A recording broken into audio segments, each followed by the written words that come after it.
use this. So, marker. If you buy it, you gotta use it or you just feel bad about it. Well, you don't have to lean in. It's actually set up for right there and there, and I can edit this all out. Oh, cool. I can be comfortable. Yeah, we don't have to like... Are we recording? We are recording. We don't have to look like we're dating either. So, Judas Ex Machina and the Bald Canadian. Just call me Andy now. I changed my mind. All right. Andy. Andy. Boss Andy. Got it. All right. So a lot's happened in the movie industry since the last time we made a video. Mm-hmm. The Oscars are coming up, and oh boy, there's a huge buzz with a lot of things of what's nominated and what's not nominated. Most of it, I don't care, but, as many as you all know, The Boss Baby has been nominated for an Oscar. As a parent, I'm fine with that. It's best animation. It's not like best voice acting. It's not like it's anything else. It has fart jokes in it, and it's nominated for an Oscar. They also use blurring when they show the baby's junk. Like I've seen it. I think it's hilarious. The whole concept is babies overthrowing dogs. Yeah, sorry, spoiler warning, but dogs and babies are at war with each other. The whole movie is this kid's imagination and how he went nuts supposedly, when a new kid came along. Supposedly, but there's certain things that have kind of contradicted being all in his head. Yeah, especially, they have a big police chase scene and, the parents look out the window and they're just like minorly playing in the backyard, but then they zip back to it and it's like big explosions. Yes, but then how do they explain the baby's erasing the memory of the adults? How do they explain that? Is that all in his head too when the parents sleep? Yeah, because to explain why they didn't remember anything that happened and why his imagination basically took place in like infinity to nothing. Yeah. Long story short, it's nominated for an Oscar. Now, I'm going to say criticism is false participation. I love criticism. The Oscars are just... Oh, the Oscars are a bunch of rich people giving themselves pats on the back and more shiny awards saying how great they are, and then to criticize current events. A movie's success really comes down to its bottom dollar and lowest common denominator. Did a lot of people like it? It may not have been a cinematic masterpiece. Michael Bay creates crap, lucrative crap, and he makes a lot of money off of that crap. Right? Now, and a lot of money. I don't blame Michael Bay. No.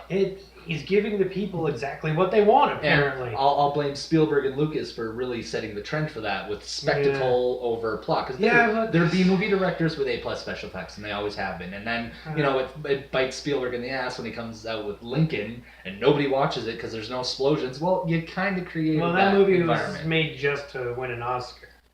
There's this whole...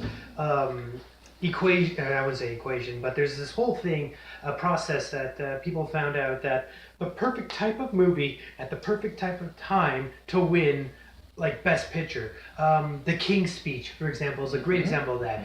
Did anybody really watch The King's Speech and thought it's like the greatest movie of all time? No, but it played all the right notes to win Best Picture. You show...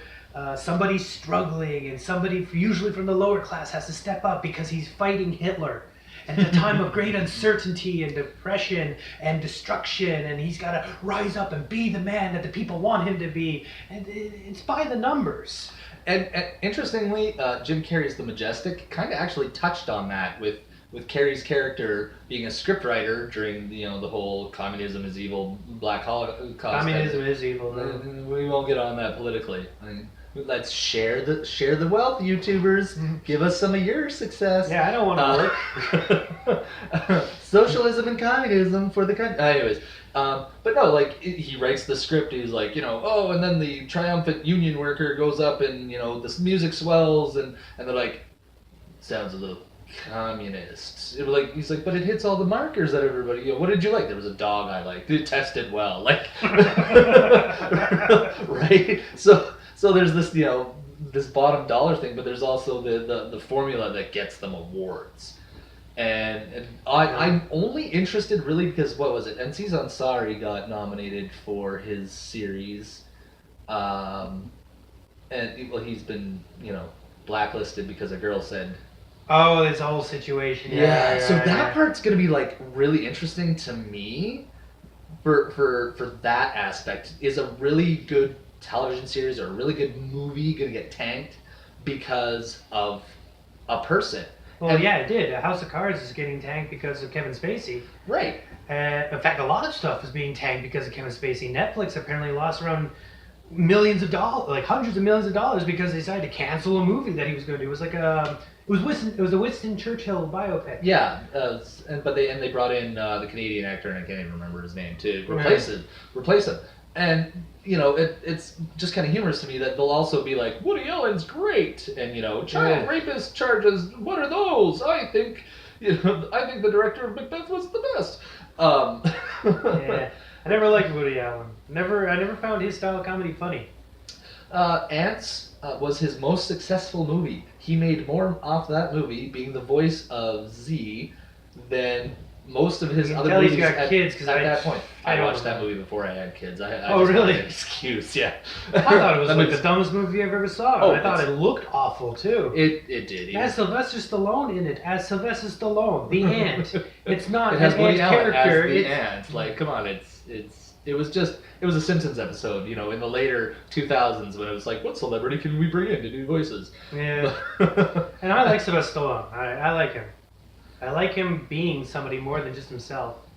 And he has. Mm-hmm. However, most people can't get over the fact that Forceps crushed his face when he was a baby and he kind of only has one expression. But he really pushes that expression. Yeah.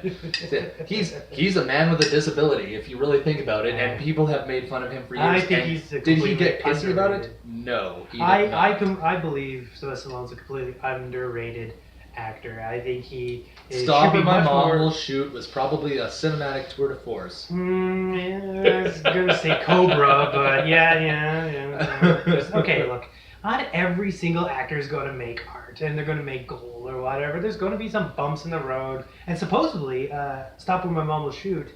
There was a rumor going around that Arnold Schwarzenegger was going to be going in that film.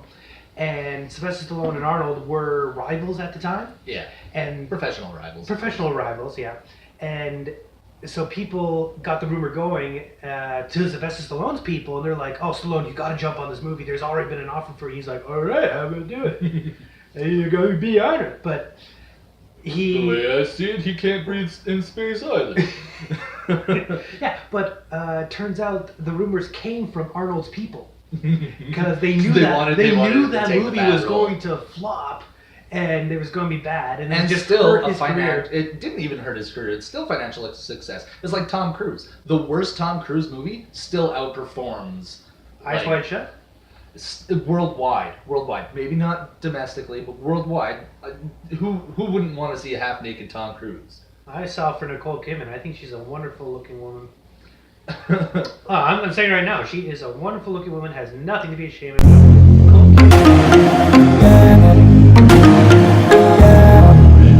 tried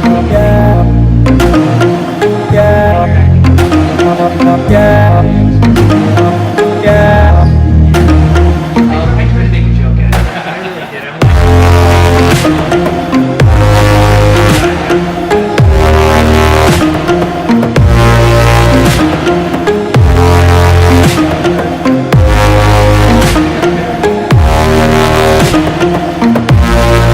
Personality than I do. Yeah. I keep forgetting she's Australian too. Oh, like Hitler?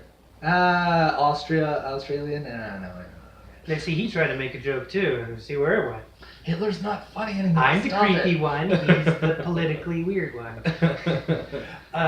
Yeah, but anyways, one of the reasons why I wanted to bring up the Oscars is because Wonder Woman, according to everybody who's a huge Wonder Woman fan, believes that movie got snubbed. It got completely robbed of all Oscar nominations. It didn't get anything. Best Actress, Gal Gadot, thank you, didn't get nominated for anything. Costume design, visual graphics, whatever, nothing. Best Picture, Best Supporting Actors, Actresses. The Princess Bride is in it, for goodness sake. Yeah, nothing. And people are like, why? It's like, did you watch the movie?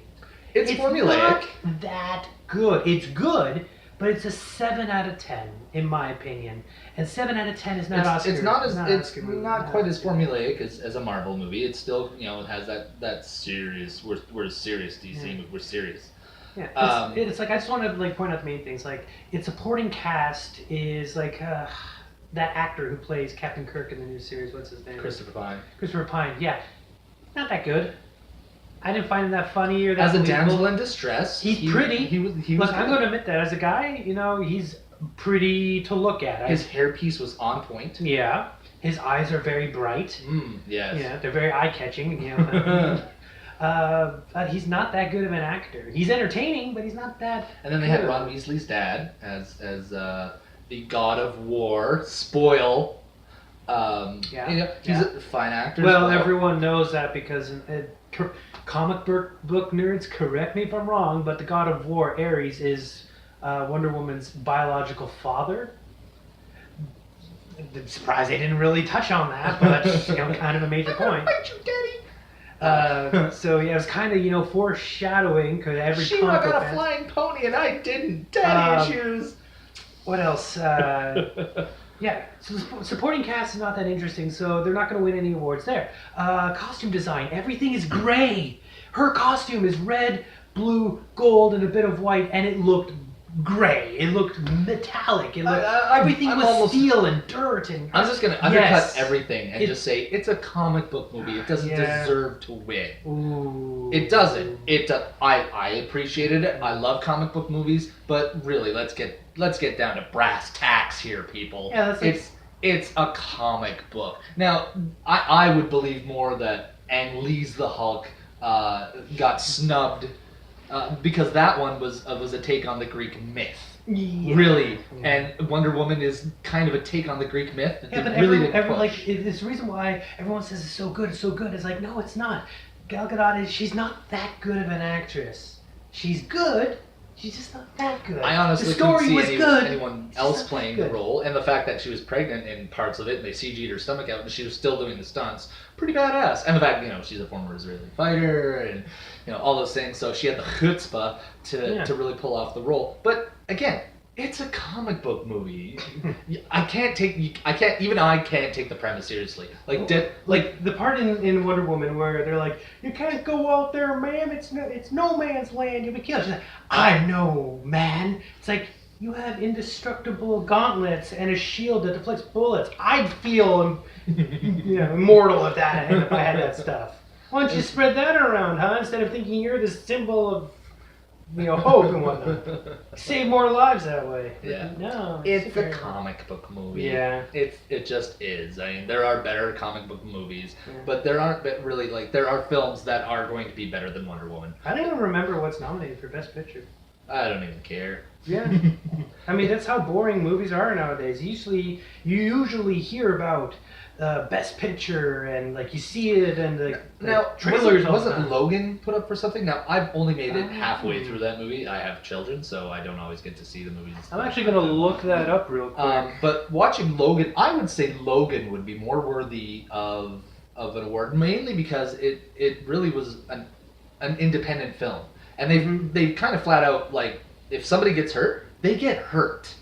There's no walking away from a 2-story fall. Logan gets his butt kicked. His knuckles are pussing out because the claws are the healing factor's gone. He's an old man. He's, for lack of a better word, the immortal character is dying. He's at the end of his life. And they really played it slow. It's probably not even nominated for anything. It's a rare Oscar recognition. Best screenplay.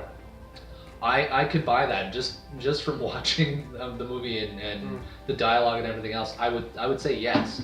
And that one though, I think was written more from a perspective of these aren't superheroes anymore. These are beings that have had exceptional skills and powers who are they're shells of what they once were. Yeah, it's kind of like sort of a platoon with grumpy old men thrown into it. And I haven't seen the end of it. I know what happens. What, grumpy old men? Well, that too. I haven't seen the end of Logan. Oh, yeah. And I know exactly what happens in the movie. I had to turn it off because I put in an SD card and it was supposed to go for at least 47 minutes before it cut off. Cut off at 15 minutes. But you know what? I think that was a great time for us to get off the subject that we were on. Yeah, we have no direction of what we talk about anyways. One direction has one direction. We have no direction. and I think, as I spit while I talk, I think that's in some ways fine because every show has direction. It's really, ours is how the hell did we get from here to there? Yeah. So yeah, while you're taking a quick break and I'm resetting everything up, we moved on to Digimon. Oh yeah. Yeah. Okay. So from Golden Here's Globes the to the Digimon, Yeah. or the Oscars. Here's the thing.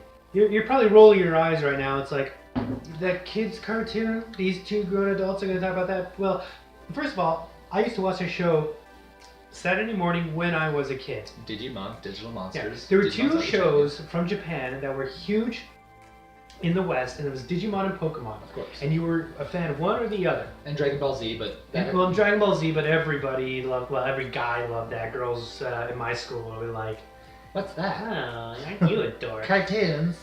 Yeah. So, anyways, Digimon has this new video game, and I decided to pick it up because I'm also a fan of traditional RPG element video games where it's like your party is on one side and you take turns hitting each other with the enemy and whatnot. I'm just a fan of that style. I like it in the Digimon game, the Cyber Sleuth So series. it went from cute to... This is very mature. It's rated T for teen, but it's really mature. It has swearing in it. I One of the characters goes, "Shit, I shouldn't have said that." It's like, he just said the S word. I was shocked to hear about the I'm gonna... Oh yeah, there's a scene where, in the game, this is a video game, and there's a scene where they're trying to get information from this one character, and he's like, "Oh no, I can't tell you that." And he's like, "Hey man, if you don't tell us, my friend here is so insane, he's gonna bite your dick off." This was once a Saturday morning kids show. Now imagine By Fox Pikachu Kids. coming out with something like that, and to kind of throw out, they're coming out with the Detective Pikachu movie voiced by Ryan Reynolds. Was it Ryan Reynolds? It's Ryan Reynolds is going to voice Detective Pikachu. There's so many actors thrown in of who's going to voice Pikachu. Can you imagine, like, even Ryan Reynolds would be like, Pikachu does not say this. Yes, like, you know, in Digimon, the cute monsters go to the big monsters and the evil monsters. Yeah. It's the same with Pokemon. I'm going to admit, I haven't really been following the Pokemon world, whatnot. Like, I know of You don't it. have to. It doesn't change. Well, they keep shoving it in like everywhere. Character, you're up against the element but that yeah, you're weak against. Try harder, and you win. Yeah, but Detective Pikachu, I don't know really anything about it except that Pikachu is in it, but he's a detective and he talks. It's not Ash's Pikachu. It's a talking Pikachu. Yeah, and like meow. is And they this solve going to be crimes. like the investigate murders type of detective? That would be awesome. To Is be quite Pikachu honestly. going to have a drug bust? And, you know, it's like they got, You've been they got a illegally coke using dealer in there. thunderstones on Eevees. Book 'em, Dano. You see a whole bunch of Pokemon like chopping up all the stones and like, oh, that's thunder goodness. Hey man, you got any of that leaf stone, man? Got any of that leaf stone? Leaf stone, man. Got any of that leaf stone? Quit holding on me, man. Oh, I mean, Mr. Mime. Right, yeah, Mr. Mime. Yeah, but like, how are they gonna like? How are people gonna like pull that off? Like, how are they gonna pull this off? How is it gonna appeal to the like? Pokemon's always appealed to the younger generation. It's always to the kids. They refuse to let the series mature or even have mature elements. I think they talking about death is like the one thing they're like, okay, we'll go there, but they've had mature elements, but you know, it's been kind of like westernly cleansed, where like Ash was in the Safari Zone, but they didn't air that episode because the ranger had a gun. Or the time when like he was actually in that episode. He was a parody of Clint Eastwood. yeah. So Clint Eastwood is a cowboy, so give him a gun. And then they had the episode where Team Rocket entered a swimsuit competition, and James had inflatable breasts, and he kept thinking that if he made them bigger and bigger, he would. Every Pokemon fan is probably gonna like, yeah, we already know that. We are aware of that. Those are the, that's that like art. Japanese comedy. I need some new FAP material. Yeah. Check it out. Why Yeah, not? but in a recent interview with the directors for Pokemon and whatnot, they stated that they want to always appeal to the younger generation. So Ash, the main character, since 1993, or no, was it 93 or 95? One of the others, the early 90s.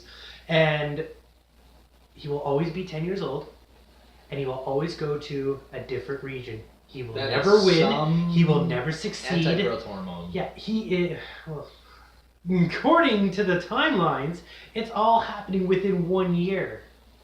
It Makes sense. That's episode impossible. Yeah. So like, how many episodes have they slept during the night and then something happened? You add up all those nights and it's still more than even a free if year. every single episode was a single day, it still would not equal under a year. There's more than 300 and some odd. And they gotta have at least a meta episode where, like, even Phineas and Ferb did that one where I don't watch. Professor Doofenshmirtz is like, this summer has gone on for 4 years. Oh, I get it. The show only takes course over the summer vacation. Yeah. I hear a lot of good things about the show, but it's a kids brilliant. show. So No. unless you got kids, No, it's a kids show. It has Really? G-rated humor. still playing with the format, still working things out. As you can tell, we have absolutely no direction. We don't even know where to end this. So Slight technical issue. yeah, that too. So we're gonna postpone the third part for later, maybe tomorrow. Keep you on your toes. keep drawing you in, and if you think we're full of crap, tell us. Write comments. Write your congressman. Mention something. Anything. We want anything. We want to be YouTube popular without actually conforming to the YouTube stuff. I don't want to pee in videos anymore for views. I really don't. And hit like and subscribe because YouTube's and donate to our Patreon. Donate to our If you would like to see more quality content like this and not have to have it on PBS, we need your support. Here's Andy to say the exact same thing I just said. Yes, we need your support. And just so you know, I stream on Twitch every Thursday. I do speed runs of old video games nobody cares about anymore. And because nobody cares about them, I'm the only one that has that title. And now we're going to end this with a delightful Golden Books Ghostbusters of the new female Ghostbusters. I have my opinion of the new Ghostbusters film that I have not exactly addressed yet. I might have mentioned it before, but I just want to say, these books are still around. Golden Books are still around. They blow my mind. They are amazing. Yeah. This one is truly amazing. They completely cut out the fact that they killed Ronan. And they just defeat him. They don't even get to the point where he kills himself but you know to what? become a super ghost. I'm actually kind of glad there's a little fandom going with the new Ghostbusters thing. We could actually work something. They kind of show it, but if you've seen the movie, reading the book, Hollywood, the little Golden Book version is much better than your movie. Okay, if this book is much better than your movie, you're the problem. This is actually very entertaining to read. I like these Ghostbusters better than what you produced. And see. We always end on Ghostbusters. What the hell is wrong with us? Seriously, I could say what the hell's wrong with me, but I think it's Hollywood, this book is better than your movie. Jeez. I'm gonna leave this for the ending credits.